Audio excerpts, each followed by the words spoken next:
DCA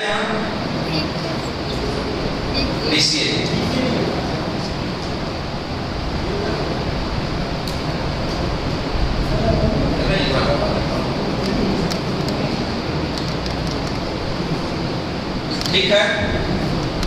DCA के कुछ लोग हैं ना, तो सबसे पहले आप लोगों का करियर काउंसलिंग के संबंध में यदि हम बात करें तो जितने भी कंप्यूटर साइंस के स्टूडेंट्स हैं और जो BCA कर रहे हैं, BSc कंप्यूटर साइंस कर रहे हैं, उनके लिए तो कंप्यूटर में बहुत सारे रोजगार हैं, लेकिन ये रोजगार थोड़ा सा यदि हम बात करें तो छत्तीसगढ़ में उतने ज़्यादा नहीं है। फिर भी गवर्नमेंट ने बहुत सारे ऐसे पोस्ट निकाले जहाँ पर कंप्यूटर कंपलसरी कर दिया है, तो ये बहुत अच्छी बात है कि इस समय गवर्नमेंट ने आप लोगों को ध्यान देते हुए हर एग्जाम में, हर नौकरी में कंप्यूटर को बेनिफिट्स के रूप में दिया जा रहा है। जो नॉन कंप्यूटर वाले हैं, जैसे मान लो यदि हम बात करें B.Com कंप्यूटर एप्लीकेशन, वो एक्चुअली पूरे तरीके से कंप्यूटर पे नहीं आते हैं, ऐसे लोगों को कंप्यूटर के कोर्स मान लो करना चाहते हैं तो यहीं रहते रहते BCA कर सकते हैं, हम लोग को अलग से जरूरत नहीं है, उनको अलग से कुछ करने की जरूरत नहीं है, BCA कर सकते हैं। क्योंकि आप देखे होंगे हर परीक्षा में डिप्लोमा कोर्स का एक अलग से मानता है। BCA और BSc कंप्यूटर साइंस को यदि हम छोड़ देते हैं तो बाकी जितने भी कोर्स करने वालों को कंप्यूटर का एक अलग से डिप्लोमा जरूरी है 1 साल। तो PGDCA तो ग्रेजुएशन के बाद होगा, लेकिन DCA एक ऐसा सब्जेक्ट है जो ग्रेजुएशन करते करते आप लोग कर सकते हैं। क्लियर? तो अक्सर बच्चे जो है ऐसे वैसे हैं तो कि B.Com कंप्यूटर या BA कर रहे हैं, बहुत सारे लोग या B.Ed भी कर रहे होंगे, उनको सबको आप बताओ कि भी कंप्यूटर का कोर्स डिप्लोमा महाविद्यालय में इस साल से शुरू हुआ है, तो आप लोग उसमें ज्वाइन कर सकते हैं। और कैसा होगा, क्या होगा, वो प्रक्रिया आप पूछ सकते हैं यहाँ पर कि किस प्रकार से, अलग से उसको किसी कोर्स को छोड़ने की जरूरत नहीं, दोनों पैरेलल आप लोग कर सकते हैं। ठीक है, अब हम देखते हैं कि किस प्रकार से आपको परीक्षा में हम कैसे लिखें, क्या करें कि हमको ज्यादा नंबर मिल सके। मैंने देखा है बहुत सारे कापियां हमने चेक किया है, कापियां चेक करने के बाद पता चलता है कि हमारा क्वेश्चन तो कुछ मिलता है, लेकिन क्वेश्चन को समझ में नहीं आने के कारण हम कुछ भी लिख देते हैं। जानते हम सब कुछ है, लेकिन क्या होता है हम आइडेंटिफाई नहीं कर पा रहे हैं कि ये क्वेश्चन का आंसर कहां तक लिखें या कहां से शुरू करें। तो सबसे इंपॉर्टेंट क्या है, सारे क्वेश्चंस को अच्छे से आपको पढ़ना है। पढ़ना बस नहीं है, पढ़ने के बाद उसको समझना भी है, क्योंकि जब तक क्वेश्चन आपको समझ में नहीं आएगा तब तक आप सही आंसर आप नहीं लिख पाएंगे। तो सबसे पहले क्या काम करना है हमको, क्वेश्चन पेपर मिलते साथ ही सबसे पहले हम सारे क्वेश्चंस को पढ़ लें। आप लोग क्या करते हो, पहला क्वेश्चन देखते हो, दूसरा देखते हो, ये बन रहा है, लिखना शुरू कर देते हो। ऐसा नहीं करना। क्या करना है, सबसे पहले सारे क्वेश्चंस को पूरा पढ़ना है और समझना है। समझने के बाद अब आपके पास क्या ऑप्शन आता है कि आपको पता चल जाएगा कि किस क्वेश्चन का आंसर ज्यादा अच्छे से आपको पता है। दूसरा स्टेप, आपको लगता है 5-10 मिनट तो कोई दिक्कत नहीं है, 5-10 मिनट आप इत्मीनान से बैठ के पढ़ो, लिखना काम मत करो, है ना। इतना हड़बड़ी करोगे तो आप अच्छे से लिख नहीं पाओगे। तो सबसे पहले 5-10 मिनट में हम क्या कर लें, सारे क्वेश्चन को पढ़ लें और सारे क्वेश्चन को समझ लें। समझने के बाद हमको कौन सा क्वेश्चन का आंसर हमको ज्यादा अच्छे से पता है, आप वहां से शुरू करें। उस क्वेश्चन का आंसर लिखने के पहले फिर एक बार आप जरूर पढ़ें कि ये क्वेश्चन जो दिया गया है इसका आंसर कहां तक है। आप लोग बहुत सारी चीजें पढ़े हो, लेकिन आपको ऐसा लगता है कि मैं ये भी जानता हूं, इसको भी लिख दूं, ये भी जानता हूं, इसके मतलब एक ही क्वेश्चन में जितना जानते हो पहले आप क्या कर लेते हो, लिख डालते हो। इससे क्या होगा, क्या होगा इससे बताओ। यदि हम एक क्वेश्चन पहले लिखते 5-10 पेज लिख डाले एक ही क्वेश्चन का आंसर, क्या होगा इससे बताओ। आप लोग सब परीक्षा दिए हो, यहाँ पीजीडीसी वाले कौन कौन है जो ग्रेजुएशन की परीक्षा दिए? हाँ, क्या होगा इससे ये बताओ, क्योंकि ग्रेजुएट और फर्स्ट ईयर वालों से तो पता नहीं चल पाएगा क्योंकि पहली बार होंगे, सेकेंड ईयर वाले बताएंगे। हाँ बोलो।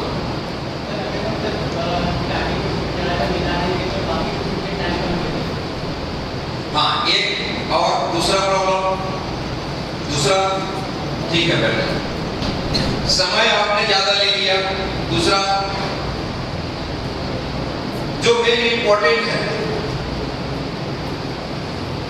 हमें शब्द सीमा के हिसाब से लिखना चाहिए। नहीं, कॉलेज में तो कोई शब्द सीमा नहीं है, आप जितना लिखना चाहो लिख सकते, पूरा पेज भर सकते हैं, कोई दिक्कत नहीं है। आपको दूसरा चीज ये ध्यान में रखना है कि आप अनवांटेड चीज को लिख रहे हो जो पूछा नहीं है, उसमें नंबर नहीं मिलेगा। पहला उसने बोला समय बर्बादी हुआ, पेज का बर्बाद हुआ, यूनिवर्सिटी का, दोनों चीजें बर्बाद हुआ ना। जो पूछा है उसको छोड़ के बाकी चीज को हम जान रहे करके लिख रहे हो, एग्जामिनर उस पे कोई नंबर नहीं देगा। इसीलिए कई लोग बोलते हैं सर हमने 10 पेज लिखा है फिर हमको 2 नंबर क्यों मिला? वो 2 नंबर इसलिए मिल गया कि 2 नंबर के लायक क्वेश्चन का आंसर आपने लिखा, बाकी जो लिखे हो वो उस क्वेश्चन में पूछा ही नहीं, जो पूछा ही नहीं है उसके नंबर किस चीज दे दिया जाए? तो नंबर नहीं मिलेगा। तो आपको क्या करना है, जो पूछा गया है उसका सही आंसर लिखना है। कई बार क्या होता है, मैंने देखा है एक क्वेश्चन पूछा गया है उसका 2 लाइन उसको पता है बस, लेकिन जब वो कॉपी भरता है तो वही 2 लाइन 1 पेज का हो जाता है। कैसे होता है, कौन बताएगा? 2 लाइन आंसर पता है, यदि उस 1 पेज को मैं पढ़ूंगा तो वो 2 लाइन के बराबर है। अब वो ऑलरेडी लिख चुका है उस 2 लाइन, लेकिन फिर भी 1 पेज भरा है। कैसे? ऐसा बहुत सारे लोग करते हो, बताओ मुझे। नहीं तो मेरे पास तुम लोगों का कॉपी भी मैं देखा हूं, मैं खुद बता दूंगा। बताओ क्यों ऐसा है, कैसे लिखते हो इसको? कौन बोलेगा? इसका मतलब यह है कि आपने उसी चीज को बदल बदल के लिखा, सेंटेंस को। क्या किया? जैसे मैं बोलूं मैं बालों से बेमेतरा गया, खत्म। आप क्या लिखोगे? मैं बालों से बेमेतरा गया, फिर बालों से बेमेतरा जाने के लिए मैंने बस का यूज किया, फिर वहां से मैंने ऐसा किया, फिर से लिखोगे कि बेमेतरा से बालों जाने के लिए इस प्रकार से जाते हैं। जबकि आप उन सारे को सिर्फ 3 लाइन में आप लिखना चाहते हो तो लिख सकते हो कि मैं बालों से बेमेतरा बस के द्वारा गया जो इतने किलोमीटर पड़ा, इतने घंटे पड़ा, खत्म। अब आप उसी चीज को एक पन्ने में लिख रहे हो, फिर नीचे कहीं पर और आ गया, फिर से मैं बालों से बेमेतरा इस तारीख को गया लिखते हो, ज्यादा नहीं समझ में आएगा। सिंपल। आगे हम देखेंगे केस स्टडी में क्वेश्चन का आंसर कैसे लिखते हो, ये एक एग्जांपल है। इससे क्या समझ में आया कि आपको एक्चुअल में 4 लाइन जो लिखना था 1 पन्ने लिखे, तो नंबर कितने में मिलेगा? 4 में। बाकी जो लिखे उसमें नंबर, आप वैसी 4 लाइन करते हुए 10 पेज आपने कर दिया। अब आप बोल रहे हो मैं तो इसका आंसर 4 पेज लिखा, 5 सप्लीमेंट्री लिया। बाहर निकलते समय आप क्या बोलते हो? अरे मैं 4 सप्लीमेंट्री लिया। जो बेचारा एक भी सप्लीमेंट्री नहीं लिया रहता वो देखते रहता मैं कैसे मिले पाया। लिखा तो मैं भी पूरा क्वेश्चन बनाया है ना। कई लोग सोचते होंगे तो सही लिखता है, और परीक्षा में सबसे ज्यादा नंबर उसी को मिलता है जो सप्लीमेंट्री नहीं लिया है। तो कंप्यूटर साइंस या साइंस सब्जेक्ट की बात करें, मैं आर्ट्स के बारे में तो मैं नहीं जानता कि क्या लिखते हैं, कैसा लिखते हैं, क्या है। साइंस सब्जेक्ट में आपको परफेक्शन है, आपको जितना जानते हो उतना ही लिखना, भले 4 लाइन। यदि आपका डेफिनेशन 4 लाइन पढ़े हो, 4 लाइन लिखो, उसको ज्यादा बढ़ाने की जरूरत नहीं है। ज्यादा बढ़ाने से कोई मतलब नहीं है। ज्यादा बढ़ाओगे क्या होगा, कहीं ना कहीं आप गलती करोगे तो वो कटना शुरू हो जाएगा नंबर। जो 4 नंबर जो मिलने वाला है 4 लाइन में, आगे और लिखना चाहोगे, 1 पन्ना भरोगे तो कहीं ना कहीं गलती करोगे, उसी पे तो बार बार लिखोगे नहीं, तुमको खुद समझ आ जाएगा। इतना लिख डालो फिर दोबारा पैराग्राफ में नहीं लिखूंगा, घुमा के लिखोगे तो कहीं ना कहीं क्या करोगे, गलती करोगे। अब जहां जहां गलती करोगे वहां वहां नंबर कटेगा, मतलब ज्यादा लिखने से भी नंबर कट रहे हैं। ठीक है, ये काम करना, क्या काम करना है, जितना जानते हो सही लिखना। अब दूसरा मैंने देखा कॉपी में ऐसा लिखते हैं कि वो खुद यदि पढ़े दोबारा तो उसको नहीं समझ में आएगा क्या लिखा है। सही बोल रहे हैं, नहीं समझ में आएगा। दोबारा यदि खुद पढ़ना चाहेगा तो खुद नहीं पढ़ सकता। तो सबसे इंपॉर्टेंट है लिखते समय अच्छे राइटिंग में लिखना। हड़बड़ी किस चीज का है?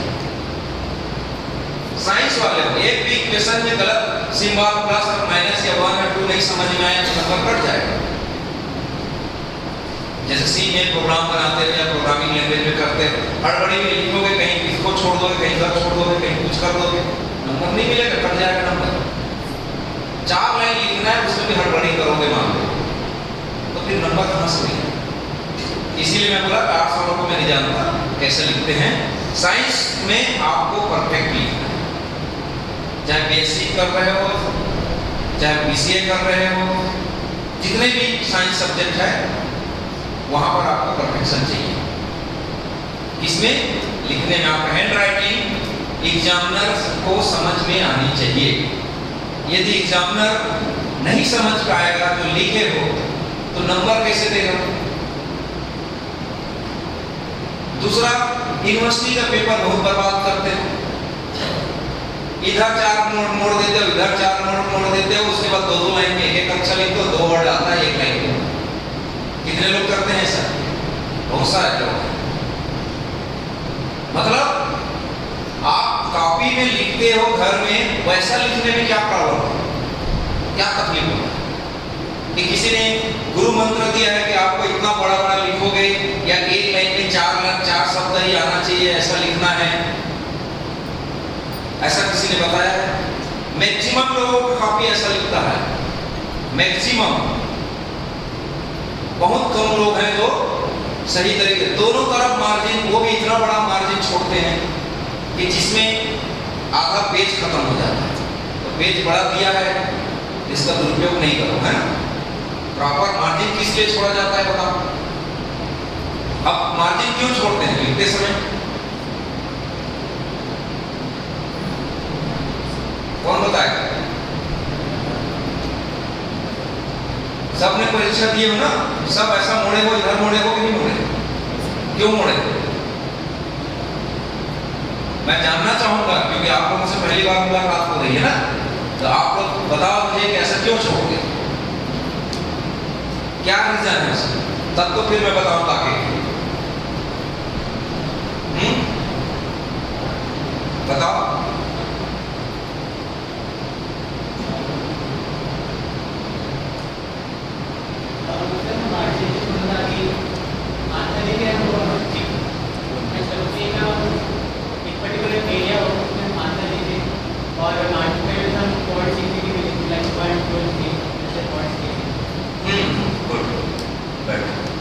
मार्जिन सिर्फ हमको पॉइंट लिखने के लिए होता है, और हमारा जो अलाइनमेंट है वो एक लेफ्ट अलाइनमेंट से हम लिखना शुरू करें। राइट मार्जिन भी हम छोड़ते हैं ताकि आगे जो लास्ट है वहां तक ना जाए, थोड़ा सा 1 इंच या 1/2 इंच का गैप रहे बस। आप लोग तो 2-2, 3-3 इंच मोड़ देते हैं, 2-2, 3-3 इंच मोड़ दे तो 6 इंच तो ऐसे ही चला गया, दोनों तरफ बचा कितना? अब लिखते समय 2-2 लाइन में लिखते हो। कई लोग जो है साइंस में बीसीए वाले हैं या बीएससी वाले हैं, मैं बताऊं, हिंदी को तो लाइन में लिखता, अंग्रेजी को ऊपर में लिखते हैं।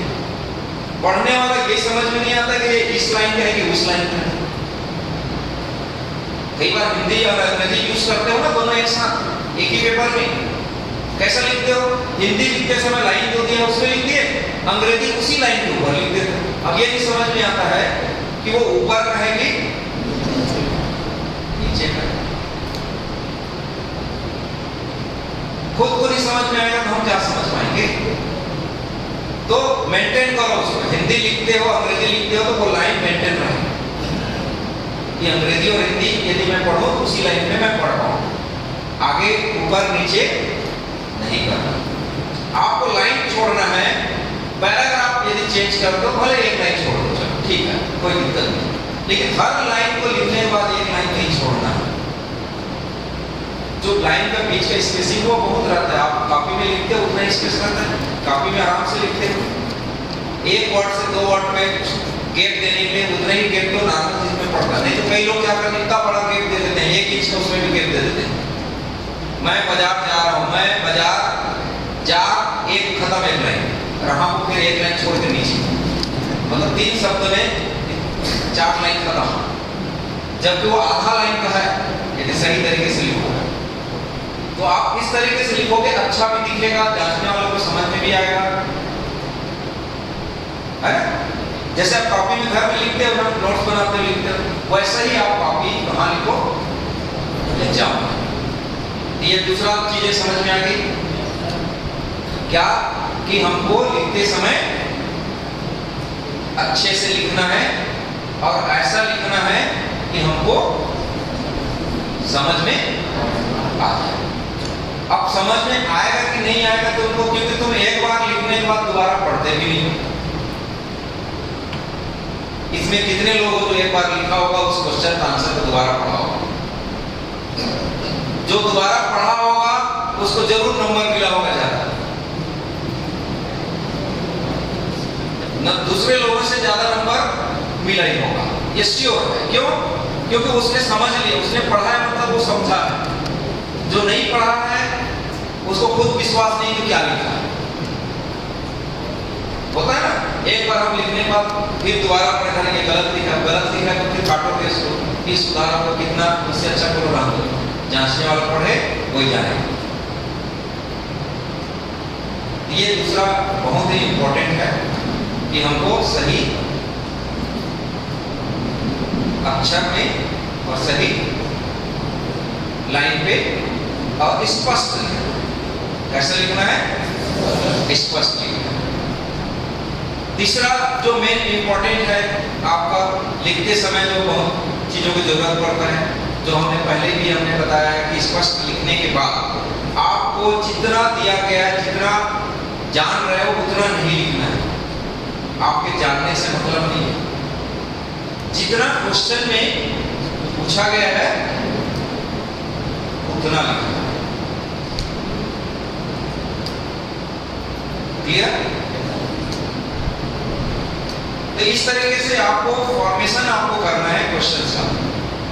तो क्या क्या अपन ने समझ लिया? सबसे पहले तो क्वेश्चन को थॉरली हमको पढ़ना है, फिर पढ़ने के बाद समझ जाना है, फिर जो आंसर हमको पहले पता है, ज्यादा आंसर मान लो सब पता है, लेकिन जो आंसर सबसे अच्छे से पता है उसको शुरुआत पहले से करना है। लिखते समय जितना क्वेश्चन में पूछा गया उतना ही लिखना है, भले उसका आंसर हमको बहुत ज्यादा मालूम है, लेकिन ज्यादा डिटेल्स में, यदि वो डिटेल्स में पूछा है तो डिटेल्स में लिखोगे, डिटेल्स में नहीं पूछा है तो जितना पूछा है अकॉर्डिंग टू क्वेश्चन से आपको लिखना है। लिखने के बाद आप उसको एक बार पढ़ना जरूरी है कि क्या आपने सही लिखा है। नेक्स्ट आता है कि आपका कोई ऐसा क्वेश्चन है जिसको नहीं मालूम, उसको तो लास्ट के लिए रखे हो। तो लास्ट में आपको यदि कोई क्वेश्चन का आंसर नहीं मालूम है, फिर भी आप उसको अटेम्प्ट करो, आप अपना दिमाग लगा के जो मन चाहते हैं लिखो, छोड़ना नहीं। किसी भी क्वेश्चन को नहीं मालूम है इसका मतलब उसको छोड़ नहीं देना, उस दिमाग में रहेगा ना, उससे संबंधित जो जानते हो, जैसा जानते हो उसको अटेम्प्ट जरूर करो। हो सकता है 5 नंबर का क्वेश्चन है, आपने अटेम्प्ट किया, एक पन्ना लिखा, एक आध नंबर मिल सकता है। नहीं अटेम्प्ट करोगे तो क्या होगा? 0 ही मिलेगा। तो 0 से तो कम से कम अच्छा है ना 3 नंबर मिल जाए। हो सकता है आप लिखते लिखते ध्यान में आ जाए उसका आंसर क्या होगा, ज्यादा नंबर भी मिल सकता है। ये कुछ टिप्स हैं जिसमें आपको परीक्षा में लिखते समय आपको क्या करना है, ध्यान देना है।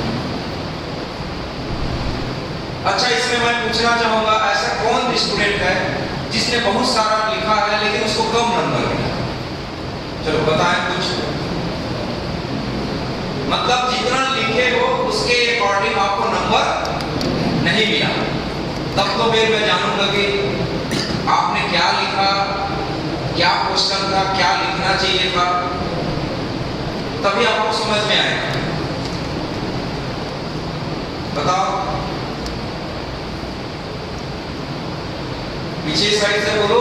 परीक्षा दिए ही होगे ना, कि ये नहीं पता कि भगवान ने नंबर दे दिया, हम लिखे थे उससे ज्यादा नंबर पा गए हैं, ऐसा कुछ तो नहीं है। मिल भी जाता है कई लोगों को गलती से, है ना। जितना लिखे रहते हो बहुत ज्यादा खुश हो जाता है, हम जितना लिखे नहीं थे, हम एक्सपेक्ट नहीं कर रहे थे इतने नंबर के लायक हैं, लेकिन हमको ज्यादा नंबर मिल गया। कई लोग ऐसा है कि जितना एक्सपेक्ट करते हैं उससे कम नंबर मिलता है। ये दोनों तरीके हो सकते हैं कॉपी चेक करते समय। लेकिन क्या है, जो एक्सपेक्ट नहीं करता है वो गलती से सही लिखा जाता है, उसको नहीं पता उसका आंसर सही वही है, लेकिन क्या है उसका आंसर सही हो जाता है, इसलिए उसको नंबर मिल जाता है। और जो ज्यादा लिखा रहता है उसको भी नहीं पता रहता है कि मैं जो लिखा हूं वो उसको अपने आप को पता रहता है कि मैंने इसका आंसर सही लिखा है, लेकिन एक्चुअल वो सही नहीं, इसलिए उसको कम नंबर मिल जाता है। तो बताओ, आप लोग परीक्षा दिए हो, पिछला परीक्षा दे के भी आए हो, तो ऐसा कितने लोग हो, या ऐसा कोई अपना विचार रख सकते हो कि मैं आगे बात करूंगा?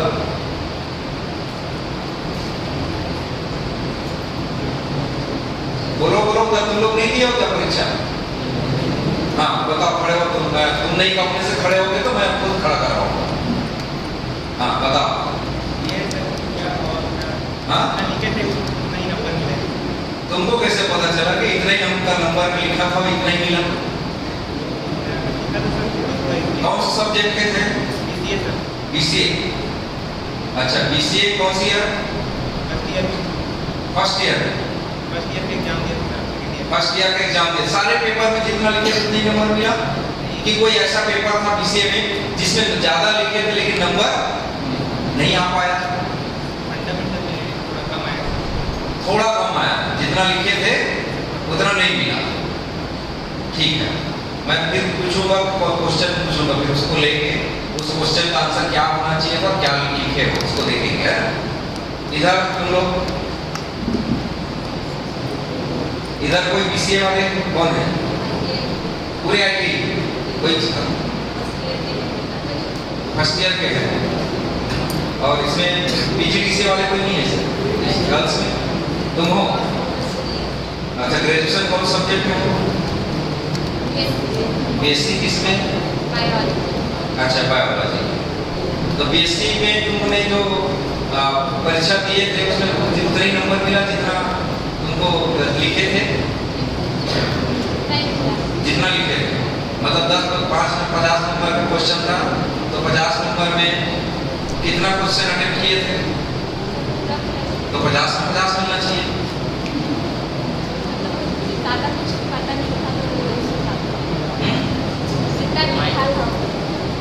तो पहला क्वेश्चन का आंसर तो पूरा ही लिखे होंगे, कि वो भी आधा लिखे थे? कितना नंबर मिला था 50 में? 2 पेपर था मान लो, एक सब्जेक्ट, कोई भी एक सब्जेक्ट बोलो। याद नहीं? बहुत बढ़िया, ठीक है। देखो, परीक्षा दे के आए हो, तुम लोगों को पता नहीं है कितना नंबर मिला, इससे समझ में आता है कि कितने सीरियस हो तुम लोग अपने पढ़ाई से, कितने सीरियस हो। एक साल अभी बीता नहीं है, परीक्षा रिजल्ट निकला अभी आया हो। हमारे समय में हम लोग को एक एक पेपर में कितना नंबर मिला था ये पता था,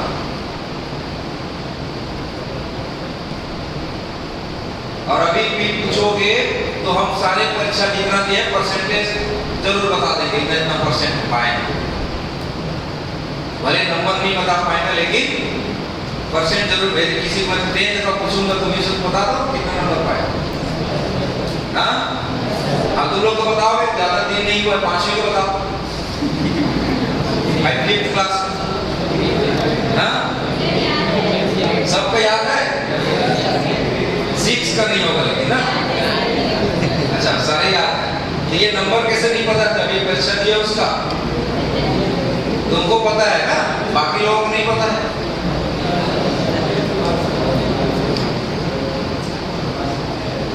तो ये सारी चीजें आपको समझ में आ गई। तो अभी हमने बताया लिखने का तरीका, कैसे लिखना चाहिए, क्या करना चाहिए।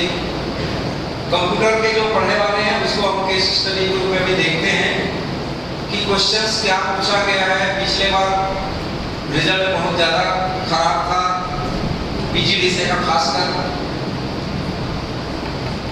खराब। एक सब्जेक्ट कौन था? सी प्लस प्लस का था शायद, है ना? सी का, उसका रीवेरिफिकेशन मैंने खुद किया है। कमेटी बनी थी, उस कमेटी का मेंबर के रूप में मैं काम किया था। जो चेक हुआ था उस चेक सही हुआ था कि गलत हुआ था, उस समय हमने चेक किया तो हमने पाया। जैसे सी का एक क्वेश्चन मैं लेता हूँ, सब पढ़े हो सी? कौन कौन नहीं पढ़े? मैक्सिमम लोग सी जानते हैं, नहीं जानते? अभी जो पढ़े हो ना, ठीक। एक क्वेश्चन मैं लेता हूँ जो आया था, बहुत ही सिंपल क्वेश्चन था, एक पन्ने में उसका आंसर कंप्लीट हो जाता। What is operator?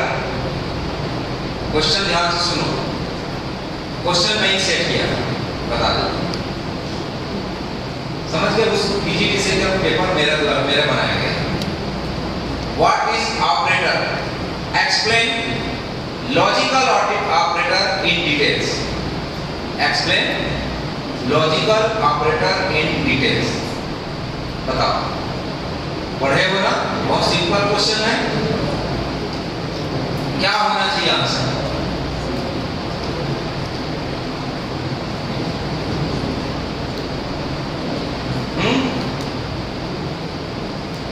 जो सी में ज्यादा नंबर पाया वही बताए, इसको मिला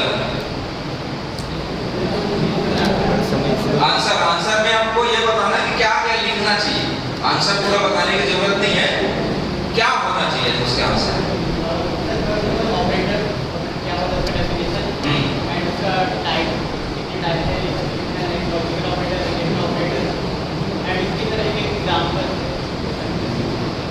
यही तो गलत कर रहा हूं। देखो, हमने डेफिनेशन पूछा, व्हाट इज ऑपरेटर, हमने टाइप क्यों नहीं पूछा? टाइप्स पूछे क्या? ऑपरेटर्स के टाइप्स को बताओ। हाँ, सिर्फ लॉजिकल ऑपरेटर के बाद। अभी बोले व्हाट इज ऑपरेटर में हम ऑपरेटर के डेफिनेशन लेंगे और उसके ऑपरेटर के टाइप बताएंगे, बोले ना? हमने अभी क्या बोला? पहला चीज, क्वेश्चन में क्या पूछा गया है, आंसर क्या देना। हम जान रहे हैं कितने प्रकार के ऑपरेटर होते हैं, सब जान रहे हैं पूरा एग्जांपल प्रोग्राम के साथ। नहीं लिखना, आप लिखोगे तो भी नंबर नहीं बढ़ने वाला। वो 4 लाइन का डेफिनेशन है, व्हाट इज ऑपरेटर, कंप्लीट हो जाता है। 4 लाइन से ज्यादा का डेफिनेशन नहीं है, क्योंकि व्हाट इज ऑपरेटर में एक ही नंबर है या 2 नंबर है, ज्यादा से ज्यादा 5 नंबर का क्वेश्चन है ना, या 10 नंबर का क्वेश्चन होगा। 10 नंबर का क्वेश्चन है तो व्हाट इज ऑपरेटर में 2 नंबर होगा, बाकी 8 नंबर किस पे है? Explain logical operator. अब एक्सप्लेन लॉजिकल ऑपरेटर में क्या लिखेंगे, इधर से बताओ चलो, क्या है लॉजिकल ऑपरेटर?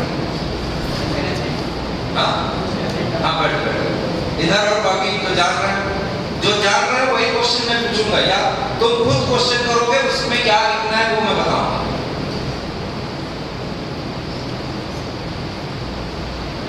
बताओ इधर। आईटीआई में भी तो पढ़ते हो क्या कंप्यूटर? कोपा में कर रहा हूं ना, उसमें है ना प्रोग्रामिंग लैंग्वेज? नहीं है?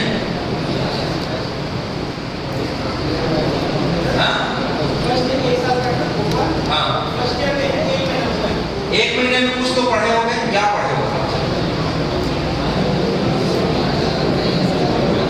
फंडामेंटल पढ़े हो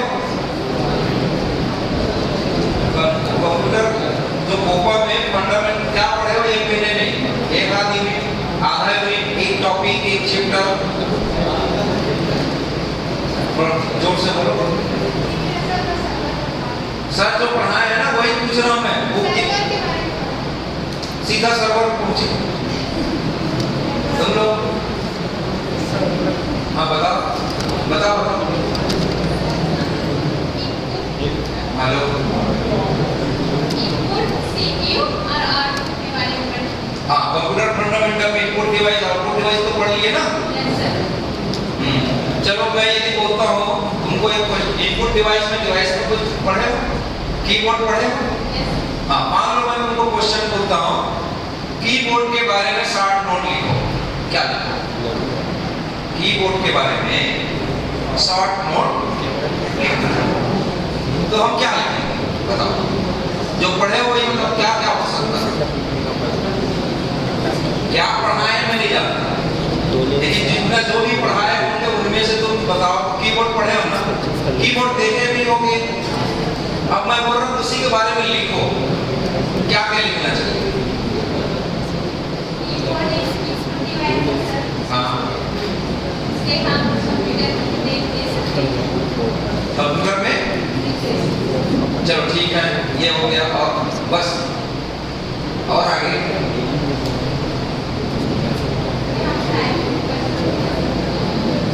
हाँ, अब वही आ गया रिप्लेसमेंट ना।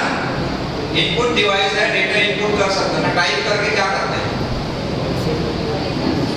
तो पहले तो बोल चुके ना उसको। देखो कैसे हम उस चीज को दोबारा रिपीट कर रहे हैं। जब हम बोल रहे हैं कीबोर्ड एक इनपुट डिवाइस है जिसके द्वारा डेटा इनपुट किया जाता है, क्लियर इससे? अब हम उसमें टाइप कर सकते हैं, तो किस लिए करते हैं? वो इंक्लूड हो गया ना इनपुट में। और सोचो, सोचते जाओ, बताते जाओ। अब यहाँ पर ये देखना चाह रहे हैं कि हम कहाँ जा रहे हैं और क्या चीज छूट रहा है जिसको हमको वहां पर जरूरी है। मान लीजिए 5 नंबर का क्वेश्चन आएगा, अभी जितना बोले हो उसमें तुमको 1 नंबर बस मिलेगा, बाकी 4 नंबर के लिए। और अब तुम कितना भी लिखते जाओ, इनपुट डिवाइस है, कीबोर्ड में डेटा इनपुट करते हैं, और क्या बोल सकते हैं उसको? चलो और क्या बताएं उसको?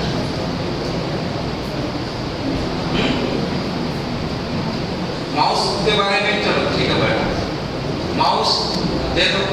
माउस पढ़े हो ना तुम लोग? दो सीखो, बाता माउस के बारे में। माउस के बारे में क्वेश्चन आता है, क्या लिखो? माउस एक इनपुट डिवाइस होता है, इसमें 3 बटन होता है, लेफ्ट राइट और मिडिल की। और ये मतलब माउस को पॉइंटिंग डिवाइस के नाम से भी जाना जाता है।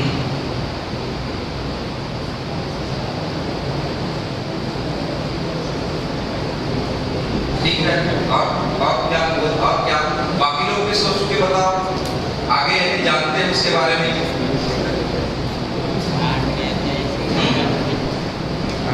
तुम लोग पढ़ी हो ना, जब इसको माउस के बारे में आगे बताइए। हाँ बताओ, वो जो बताई है उसके अलावा और क्या हो सकता है? सर इसमें लेफ्ट होता है, एक ओपन करते हैं, और स्क्रॉल बटन होता है, और राइट बटन। वो तो बता दी। और क्या लिख सकते हैं माउस के बारे में? इधर तुम लोग चलो, ये कीबोर्ड और कोई माउस के बारे में भी हम देख रहे हैं ना, यदि आता है तो कैसे होगा? चलो बता दे दो। कौन है? पढ़े होगे ना, तो जानते हो, सेकंड ईयर में भी हो गए, इधर वाले ज्यादा फाइनल तक में होगे ना। कौन है फाइनल वाले? तुम अकेले। और बीएससी फाइनल तुम लोग कौन से क्लास के हो? सब फर्स्ट सेकेंड वाले, सेकेंड ईयर वाले तो हाँ सेकेंड ईयर वाले तो चलो एक साल पढ़ लिया ना, वो इतना तो अच्छे से बता पाएगा।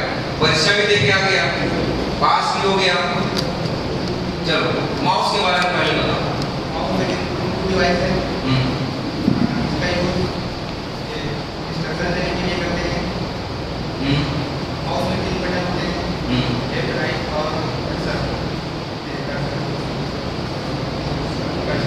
और इसका यूज पॉइंट करने के लिए करते हैं। इसका यूज किसी भी चीज को पॉइंट करके दिखाते हैं। और उसके बाद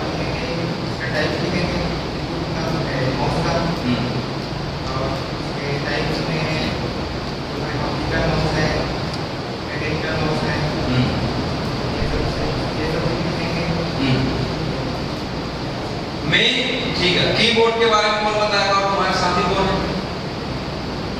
क्योंकि हम दोनों को भी देखते हैं, उसके बाद फिर प्रोग्रामिंग लैंग्वेज का थोड़ा सा देख लेंगे उसमें कैसे लिखना है। कीबोर्ड एक इनपुट डिवाइस है जिसके द्वारा हम कंप्यूटर के इंस्ट्रक्शन देते हैं।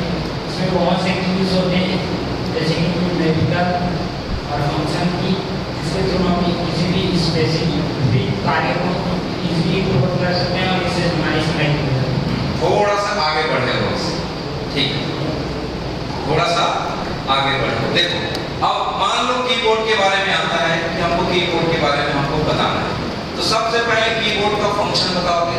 कीबोर्ड क्या काम करता है, कीबोर्ड है क्या, खुद क्वेश्चन अपने आप से पूछो। कीबोर्ड क्या है? इनपुट डिवाइस है। क्या करते हैं हम? कोई भी डेटा को इनपुट करने, कौन सा डेटा? हम डेटा की बात करते हैं, किस प्रकार के डेटा को इनपुट करने का काम होता है? अल्फान्यूमेरिक।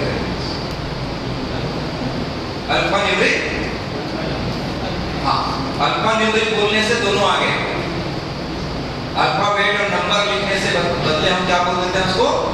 Alphanumeric characters.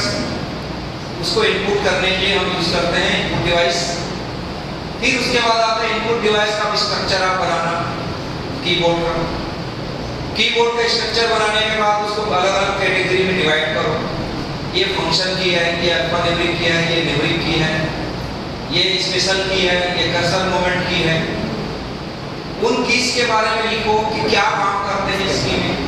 5 नंबर का क्वेश्चन है, इसी में मिलेगा। समझ गए? कीबोर्ड के बारे में शॉर्ट नोट बोला गया है, मतलब डिफाइन करने के बाद, स्ट्रक्चर बनाने के बाद अलग अलग फंक्शन का यूज क्या है उसको लिखना पड़ेगा कि ये कौन से फंक्शन की है, इसका उपयोग स्पेशल पर्पस से लिए होता है।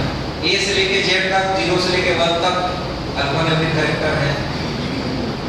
स्पेशल कीबोर्ड में अगर न्यूमेरिक कीपैड होता है उसका यूज क्या है। तो जितने सेक्शन में डिवाइडेड है पहले उस सेक्शन में डिवाइड करो, कौन कौन से सेक्शन में कौन कौन सा। ये सब पूरा डिफाइन करने के बाद तब समझ में आता है कि हाँ, और थोड़ा सा ज्यादा जानते हो, मान लो इतना कंपल्सरी है ना। जैसे उसने बताया कीबोर्ड का टाइप लिख सकते हो, यदि जानते हो तो, नहीं जानते हो जरूरत नहीं, सफिशिएंट है। माउस के बारे में हमने पूछा, तो माउस एक इनपुट डिवाइस है जिसको पॉइंटिंग डिवाइस के नाम से जाना जाता है या पॉइंटिंग डिवाइस भी बोलते हैं। डेटा कैसे हम इसमें इनपुट करते हैं वो लिखो। कैसे करते हैं माउस में data input? Through the selection. Mouse से हम क्या करते हैं? सेलेक्ट करते हैं। तो सिलेक्शन मतलब ऑलरेडी कंप्यूटर में डेटा पहले से है, उस डेटा को फीड किया जाता है थ्रू द सिलेक्शन। माउस में तुम्हारा जो बटन है वो बता दिए, left button, right button. Basically दो ही बटन होते हैं, और कौन सा? लेफ्ट और राइट। कर्सर, माउस का कर्सर कैसा दिखता है, कर्सर कैसे मूवमेंट होता है, कर्सर का मूवमेंट स्क्रीन में वर्टिकल और हॉरिजॉन्टल डायरेक्शन होता है, कैसे होता है। जब माउस को हम माउस पैड में एक्स और वाई डायरेक्शन में मूव करते हैं तो बताना पड़ेगा ना। मतलब बेसिक फंक्शन भी बताना है, यदि शॉर्ट नोट में आता है। सिर्फ इनपुट डिवाइस बोल देने से, पॉइंटिंग डिवाइस या तीन बटन बोल देने से नहीं होगा आपको, क्योंकि आप काम कर रहे हो ना, माउस को मूवमेंट कर रहे हो तो कर्सर मूवमेंट हो रहा है। कर्सर कैसे मूवमेंट हो रहा है? तो माउस को कीपैड में हम एक्स वाई डायरेक्शन में मूवमेंट कर रहे हैं, तो रेस्पेक्टिव हॉरिजॉन्टल और वर्टिकल डायरेक्शन में जो पॉइंटर को हो रहा है, पॉइंट करते हैं पर्टिकुलर किसी ऑब्जेक्ट को, क्लिक करते हैं तो डेटा इनपुट होता है। राइट क्लिक करने से ऑप्शन ओपन होता है। ये चीजें कई माउस में थर्ड बटन होता है या ब्राउजर माउस होता है, ये भी लिख दो। जैसे उसने बताया मैकेनिकल माउस, ऑप्टिकल माउस, ठीक है, लिख दो उसको। ऑप्टिकल माउस में बॉल नहीं होता है, मैकेनिकल माउस में बॉल होता है, बॉल रोटेट करता है। थोड़ा सा और लिखना चाहिए, ये लिखोगे तब जाकर तुमको पूरा नंबर, नहीं तो एक नंबर ज्यादा से ज्यादा 2 नंबर बहुत ज्यादा है, जितना बोले उतना। अब हम बोल रहे हैं कि बहुत ज्यादा लिखे हैं उसको, लेकिन लिखे क्या है, रिपीटेशन करती है उसको, तो ऐसा नंबर देते हैं। ठीक है, तो ये तो हो गया तुम्हारा प्रोग्रामिंग लैंग्वेज। इधर कोई पढ़े तुम लोग? फर्स्ट ईयर वाले कोई सेकंड पेपर शुरू किया पढ़ना?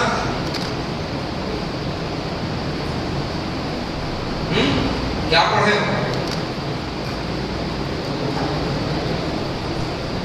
देखो तुम लोग इंटरेक्शन करोगे मुझसे तभी मैं ज्यादा अच्छे से बता पाऊंगा, ज्यादा बोलूंगा। नहीं तो मैं बोलूंगा तुम लोग चुपचाप सुनोगे, कोई मतलब नहीं निकलेगा ना। अभी मैं तुम्हारा प्रॉब्लम लूंगा। हाँ हाँ, सी लैंग्वेज पढ़े हो ना, सी का एक एग्जांपल आपने दिया, अब उसको लेके आते हैं ऑपरेटर के बारे में। अब यहाँ पर हम बात करते हैं और एक आध क्वेश्चन बताओ सी का।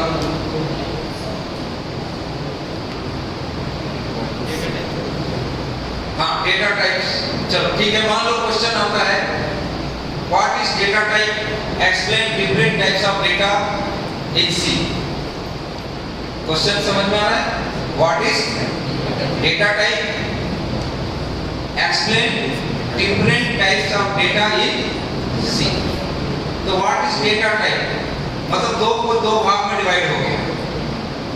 पहले तो डेटा टाइप क्या है उसमें डिफाइन करना है, फिर कितने प्रकार के डेटा टाइप्स है उसको लिखना है। तो पहला क्वेश्चन क्या हो गया, व्हाट इज डेटा टाइप, कैसे बताओगे? हाँ, क्या है मान लो डेटा टाइप पढ़ लिए ना एक साथ। चल माइक लगा के बोलो ना। डेटा टाइप किसी भी वेरिएबल को डिफाइन करने के लिए यूज किया जाता है। वेरिएबल या यहीं पर पूरा गलत हो गया। डेटा टाइप किसी वेरिएबल को डिफाइन करने के लिए नहीं किया जाता, पहली बात। अब जितना लिखोगे वो पूरा 0 नंबर, क्योंकि शुरू गलत कर दिया मतलब आगे गलत होते जाएगा।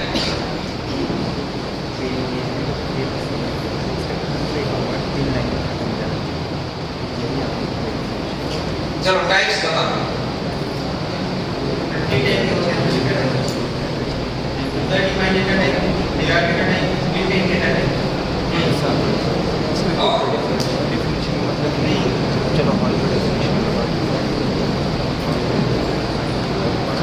यूजर डिफाइन, हाँ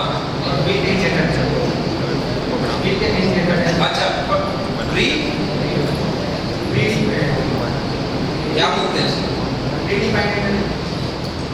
प्री डिफाइंड को क्या बोलते हैं? ऐसा नहीं है नाम उसका।